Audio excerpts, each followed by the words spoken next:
વરસાદ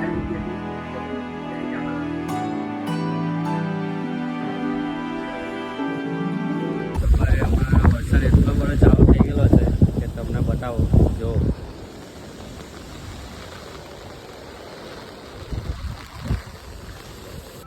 હેલો દોસ્તો, સ્વાગત છે તમારું આજના વ્લોગમાં. તો પહેલાં તો બધાને ઓમ સાઈરામ. અને આજનો જે આપણો વ્લોગ રહેવાનો છે એ કાંકરાપાર ડેમ અને તાપી નદીની બાજુમાં આવેલો છે. અને ત્યાં એક મંદિર પણ આવેલું છે, એક એવું મંદિર જ્યાં ભગવાનની નહીં પણ ભૂત મામાની ભક્તિ થાય છે. તો ત્યાં શું આવેલું છે અને ત્યાંની બધી હિસ્ટ્રી તમને આ વ્લોગમાં જોવા મળશે. તો વિડીયોને સ્ક્રિપ નહીં કરતા અને છેલ્લે સુધી જોજો ને ચેનલને સબસ્ક્રાઈબ કરી દો.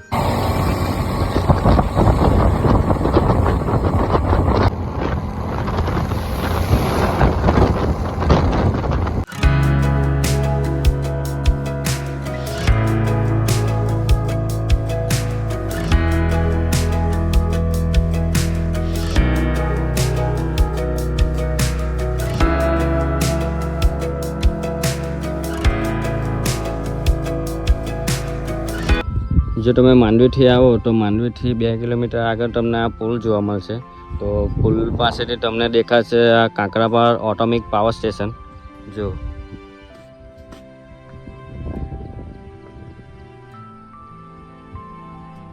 આ જે ઓટોમિક પાવર સ્ટેશન છે તે આપણા ઘરોમાં જે વીજળી આવે તે અહીંયાથી જ આવે છે. અને ભારતમાં 80% વીજળી અહીંયાથી જ જાય છે. ગુજરાત, મહારાષ્ટ્ર અને પશ્ચિમ ભારતમાં વીજળી અહીંયાથી જ જાય. અને સૌથી મોટું પાવર સ્ટેશન અહીંયા જ બનાવવામાં આવેલું પ્રોપર કાંકરાપારમાં. અહીંયાથી કાંકરાપાર 5 કિલોમીટર દૂર છે. અને તો ચાલો આપણે જઈએ ત્યાં અને મંદિર તમને બતાવું ભૂતમામાનું. અને ત્યાં તાપી નદી અને કાંકરાપાર ડેમ એ પણ તમને બતાવું.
તો ફાઇનલી આપણે પહોંચી ગયા છે કાંકરાપાર અને મંદિરે પણ આવી ગયા. 7 ભૂત મામાનું મંદિર છે ત્યાં આવેલા છે. તો અહીંયાથી નીચેથી હમણાં અમે આવ્યા ને અહીંયા મંદિર છે ને આ બાજુ દુકાન છે. આ બાજુ ખુલ્લી જગ્યા છે, ત્યાં તમે પાર્કિંગ કરી શકો.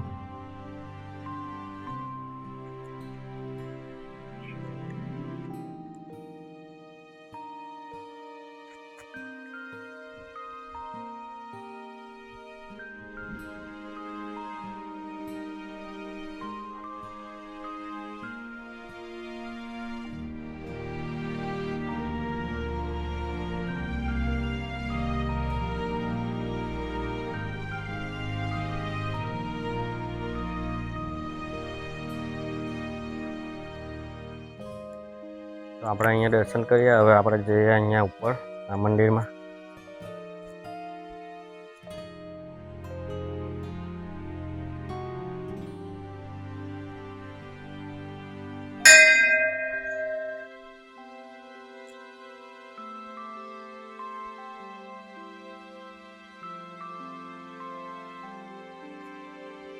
એવું કહેવાય છે કે વર્ષો પહેલાં અહીંયા એક તાંત્રિક તપ કરતા હતા, ત્યારે તેમનું મૃત્યુ પામ્યું હતું. અને ત્યારે તેમની આત્મા અહીંયા વસી ગયેલી. અને ગામ લોકોનું એવું કહેવામાં આવેલું છે કે આ જે આત્મા છે એ કોઈને દુઃખ પહોંચાડતી નથી. અને તમે જો શ્રદ્ધાથી અને દિલથી તમે જો અહીંયા કંઈ માંગો તમારું અહીંયા પૂરું થાય છે સપનું.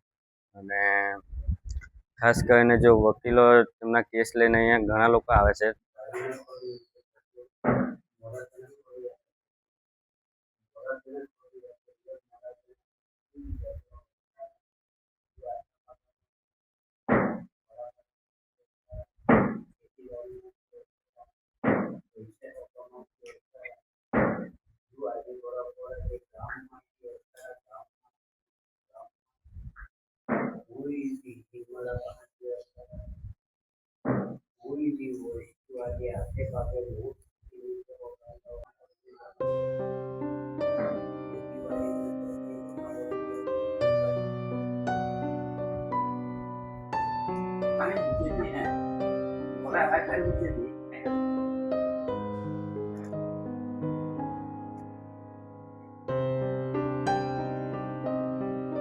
તો આ છે મંદિર ભૂતમામાનું, જે આપણે હમણાં દર્શન કર્યા.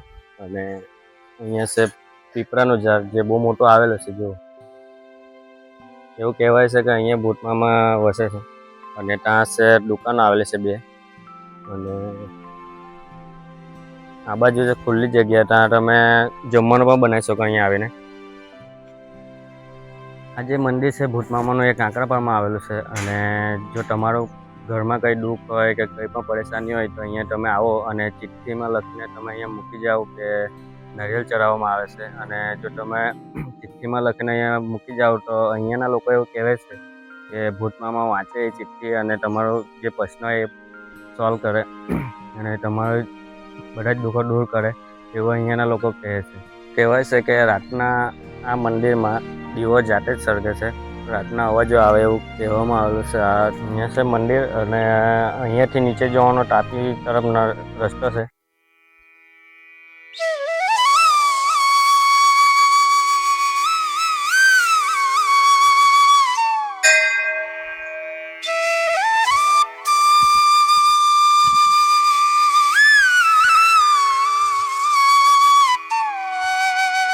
તમે આવો તો અહીંયા તમે જમવાનો એવો કંઈ નાસ્તો એવો લેતા આવજો. ને કારણ કે અહીંયા દુકાન એવો નથી, એક જ દુકાન છે. જો તમારે પણ અહીંયા આવવું હોય તો સુરતથી લગભગ 50 કે 55 કિલોમીટર થાય છે. અને બારડોલીથી તમે આવો તો 40 કિલોમીટર કે 35 એટલું જ કિલોમીટર થાય છે. તો સુરતથી તમે આવતા હોય તો પહેલાં માંડવી આવવું પડશે. અને માંડવીથી 6 કિલોમીટર દૂર છે આ કાંકરાપાળ મંદિર મામાદેવનું. અને નજીકનું સ્ટેશન છે વ્યારા, તો ત્યાંથી પણ તમે આવી શકો બસમાં. વરસાદ એટલો બધો ચાલુ થઈ ગયેલો છે કે તમને બતાવો. જો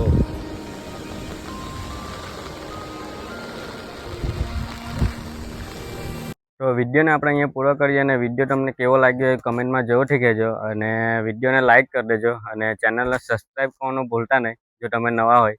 ને ચાલો મળીએ બીજા બ્લોગમાં. બાય.